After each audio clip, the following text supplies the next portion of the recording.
Making words pop. Hello. This long-awaited video is for my new friend, Inked Edge 678, also known as Architect Stationery on Instagram, and also known as Sherie. Hi Sherie. This is as requested from the Choose Your Own tutorial video that I made back in September.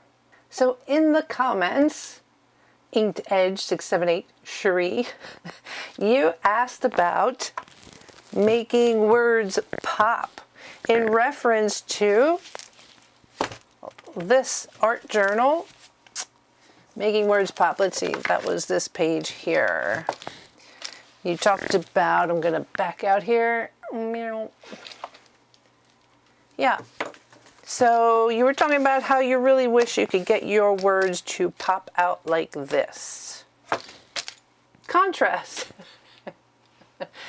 I think I picked this up, Diane Reevely. You know Diane Reevely from Dialogues? No, not Dialogues. Delusions. Yeah. So I was looking back. I did this. Here is something from, right? Here's a page from 2018. I know Diane Reevely's been around for a while, longer than I have, and this is when I was first starting, but I was doing the same type of thing back in 2018.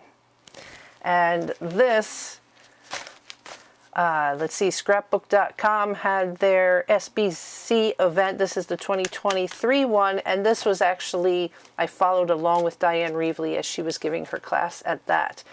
But she loves doing this where it's printed out on the paper and then you even outline around what is written. See, so here, the contrast, since it was black, I used white to outline around it, but it's that contrast between the dark and the light. Let's go back here. So you can see in this one, in, what was this, 2018? In 2018, it's, this is a fun page. Let's talk about this page. In the background of this page, all of this is negative space from a Cricut cutout.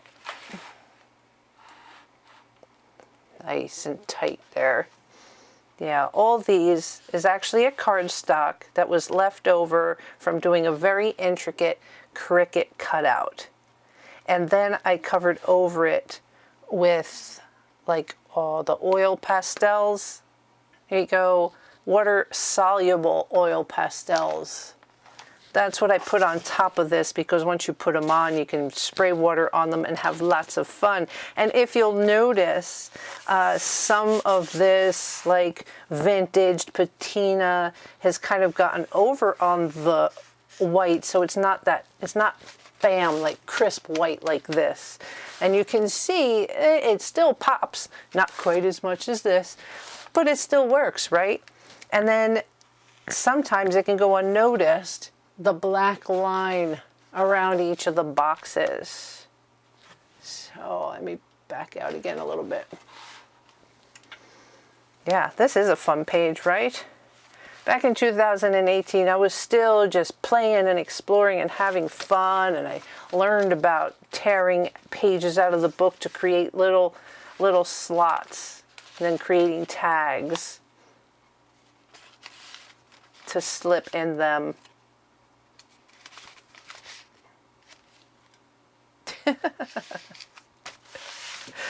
This was before I had a YouTube channel, I think. All right, so let's look back at this one that you like. It's really the same thing. It's just that I guess I had a lot to say. I had a lot to say about a part of the Harry Potter book that really got to me. And so instead of writing and journaling about it, I found myself one day just typing at the keyboard and then cut it out, took the time to cut out each one of the lines. I think when I printed it, I made sure when I printed it that I had maybe a double space in between them, so I could get in there with the paper cutter and cut each line out. And again, you've got the black line around the white. Let's see, was there another page? I think there was another page I was going to show you. Ah, this is just talking about, back out, Barbara, I can't see anything. This is another throwback page, 2018. This one was inspired by Marami's Small Art. Again, this is when I was just starting out and playing. But here are two other examples of making your words pop. This is done with texture paste, and because it's on a darker background, I left the texture paste white. Although dripping a little bit of a darker color behind it, if you can get it to kind of not really cover. Like here it covered the what. But there's another way to make words pop. This was always fun too. This, not that it's advanced, it's just that when I learned that I could use my own handwriting, like on Photoshop, to write something and then send that file over to Cricut so that it would cut out my own handwriting, that was like the best thing since sliced toast, because it was all new to me. So again, not that it's difficult, it's just difficult if you're not into Photoshop and all that. But that doesn't mean you can't cut out letters from boxes. I know we've talked about that before, and do the same kind of effect as this. So that is why at the beginning of this I had a little fun with the black and white paper here, because it's the same type of effect. And then even on this dark background of my desk helps make the words pop. I've been wanting to make this video for you ever since you left your comment, but you know, life has been crazy. But I also haven't really known how I wanted to explain it to you either. And I know you like my stream of consciousness type videos, so here I am, all of me. The other thing I know you asked about was this page here in your comments. Was enjoying white space. Need to back out again here. As a tutorial, again, I'm not really sure how to share this. It's really making me consider that September video where I said choose your next tutorial, how I want to approach it when people ask the questions. So I'm really not sure how to teach this page. I think if I just talk about how it came about, you can work with that, because I had just been working on this page. And it's funny, you know, even going back and looking at this page, it seems like something that may have happened quickly, but it did not, because, you know, I didn't know what I was going to do on this page. I found a picture, I had this here, and realized at one point I wanted green all over the place. And it just got to a point where I knew my brush needed to be cleaned before I moved forward to do anything else, because I didn't want to ruin the brush. And I guess I didn't want it sitting in water at the time. I don't know. So in cleaning the brush, I just flipped the page. Yeah, not really giving a hoot what might happen here. I was like here working that, and I just flipped the page, went and cleaned my brush just so I could move on. And I know this looks like it's part of the page, but it's not. It's actually glued on there. It's a scrap that appeared later when I worked on this page. So maybe what's the lesson there? If you're keeping an art journal, don't worry so much about what's going to happen on the next page. Like, it's almost like you're setting a seed, planting a seed on the next page without even knowing it, and giving yourself like a challenge, something to look forward to. And you open it up and go, oh yeah, I got like this paint splotch here. What do I want to do with that? And I know you know what's fun about this page, because after I shared this and made these, you went ahead and created your own and shared that with me. So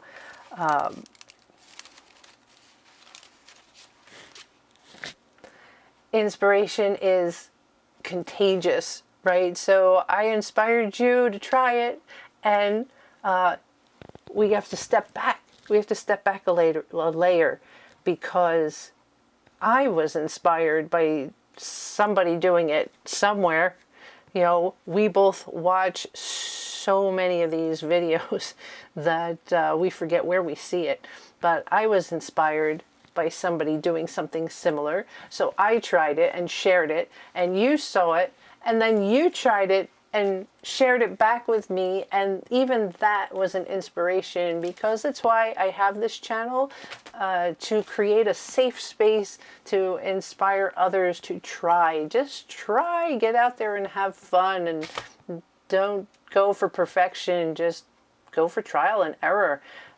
I have a YouTube channel, right? And I put myself out there doing this crazy stuff, but you, not just you, Sherie, but you, other people also watching this video, don't necessarily have a YouTube channel. And I think we let our fears hold us back, maybe because we see how well other people can do things, right? And we think, why should I even bother when they can do things so wonderful? No, this is your life, and you get to play and experience it for yourself. So don't let fear stop you. Grab a book, make a mess, and then play with it. Turn it into art. That's the whole joy of art journaling, right?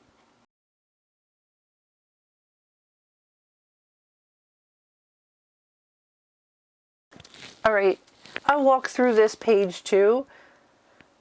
So I guess whenever I spotted this page, which I do think was the same day, I wonder where, I had laid down a stencil, or maybe somebody else did, because I think this is back in the journaling club days, and this scrap of paper was left behind, and it was green, so I just grabbed it, and stuck it on there.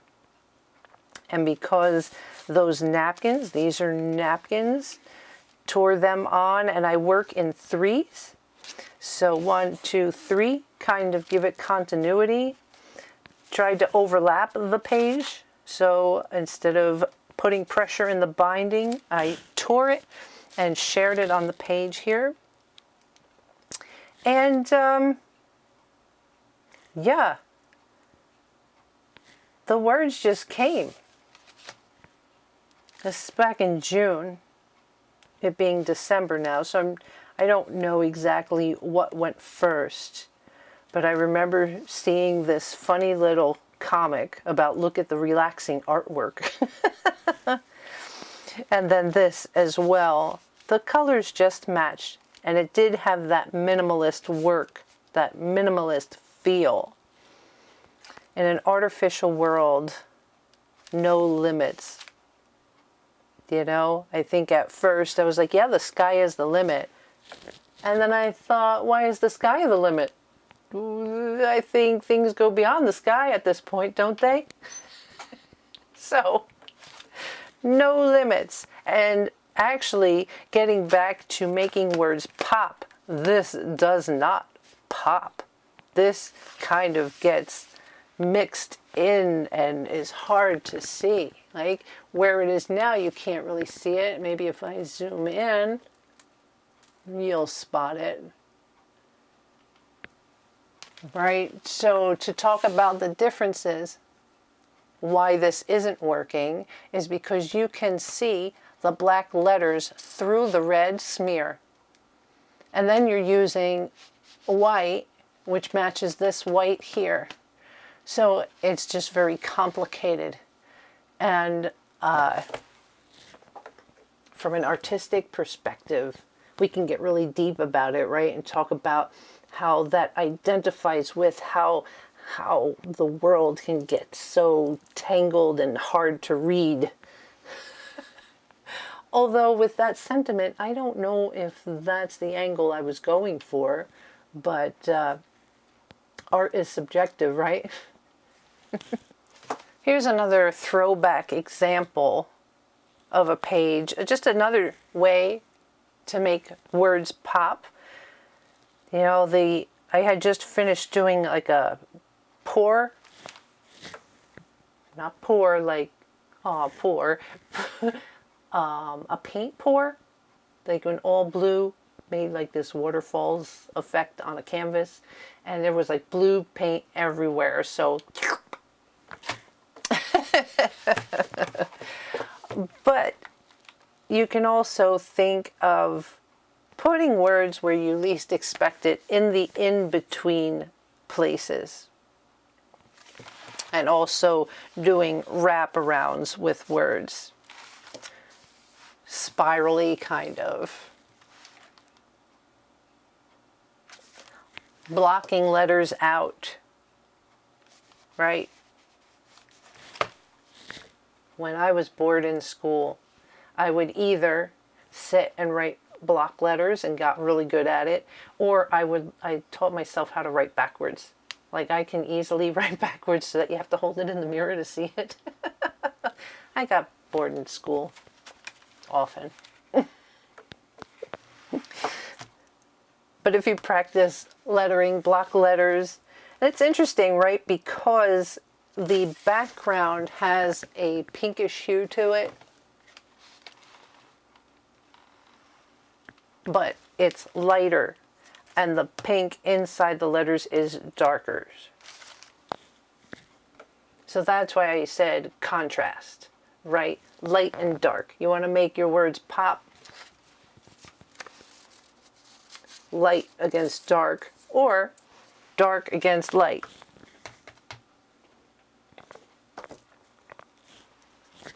This is fun. Let's look at some of my other old stuff and see how the words look. Yeah, I think the only reason this pops is the enormousness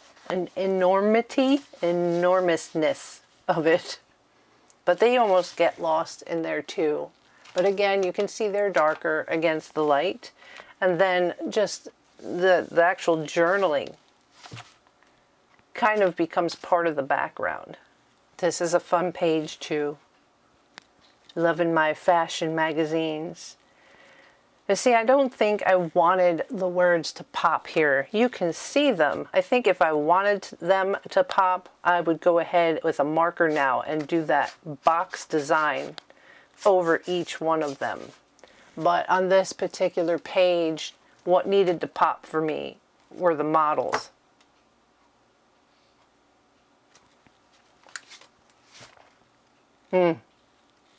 What a mess this one is. This one's almost an irony, right? Because it's supposed to be focus on what matters. And the faux, you can barely see the faux. It's like you really have to focus.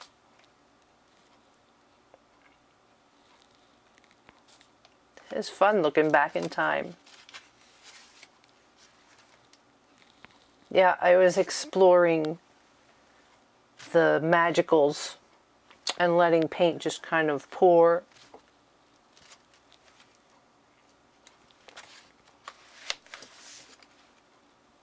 See how this pops right away? That contrast of the white against the dark. And then this again is having fun with my handwriting and letting the Cricut cut it out.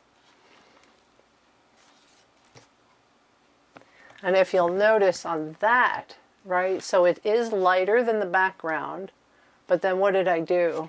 I outlined it in white.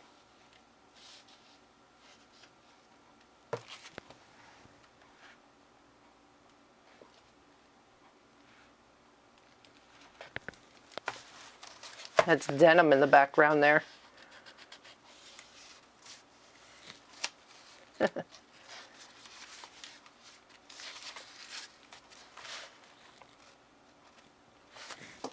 All right, what stands out here? My journaling becomes more part of the background, almost kind of like Einstein's little quote here becomes part of the background. The only thing that might make this one pop a little bit more is it's made with gel, so it kind of has a shimmer to it.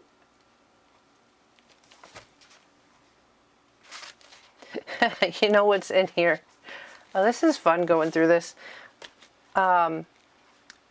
Tea grounds. Like I opened up a tea bag and the grounds from the tea are actually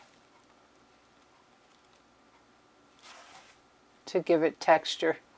Oh, looks like gravel underneath the dog. No words here to speak of. Any words are supposed to be part of the background.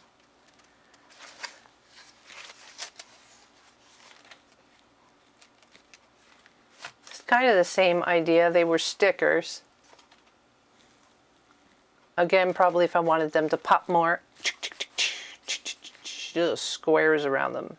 That is the official sound effect to make squares. Yeah. So here is another example of making words pop. It's this whole collage effect. This does remind me of that video you showed me where someone was cutting letters off of like cereal boxes for future use. It made me all squirrely. I just wait until I need them and go through magazines. But here too, if you'll notice, not only did I used different types of letters, different sizes of letters, but you can see the black line around. I'm noticing too, like on this F here, let's get nice and close. At one point, I think I put white down around it first and then put the black on top. Almost like maybe it was too dark to see the black outline. There on this letter, I did the fake stitching look.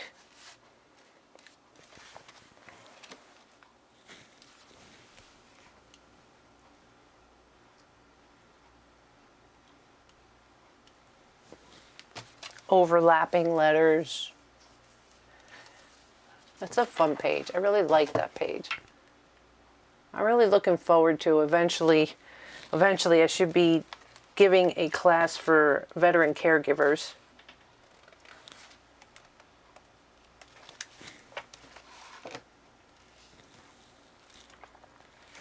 Yeah, see,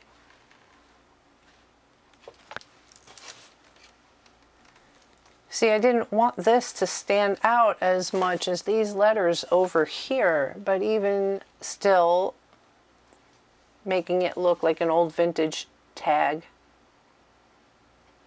I think it gave it just the right subtle standing out. Like we didn't want that to be white and popping. We really didn't want it to pop.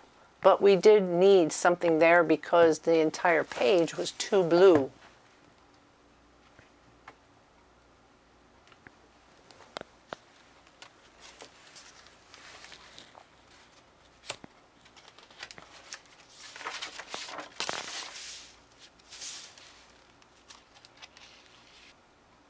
I guess we could talk about too how when I wanted the effect of it being like cloudy or almost like those sky writers. So making sure the page was wet when I was using watercolor paints and the brush to write the letters so it had a little bit of bleed to it. Yeah. Same again, that collage effect, black marker around it. It worked even well, black letters on a light background with the black around it. it became a theme, right? The black around this texture paste.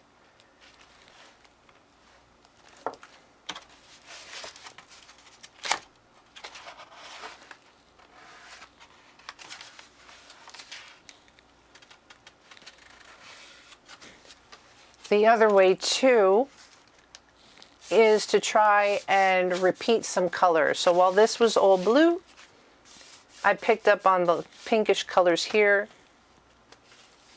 and put the lettering over on this pink, kind of to balance out the location, balance out the whole picture.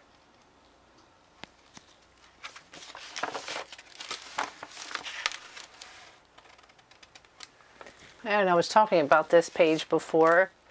See, yellow paper with the typewritten on it on black ribbon. So texture, you could use texture as well to help make words pop.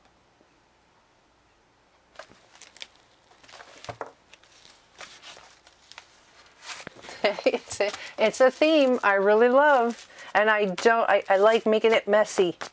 Like, they don't have to match up, they can be quick.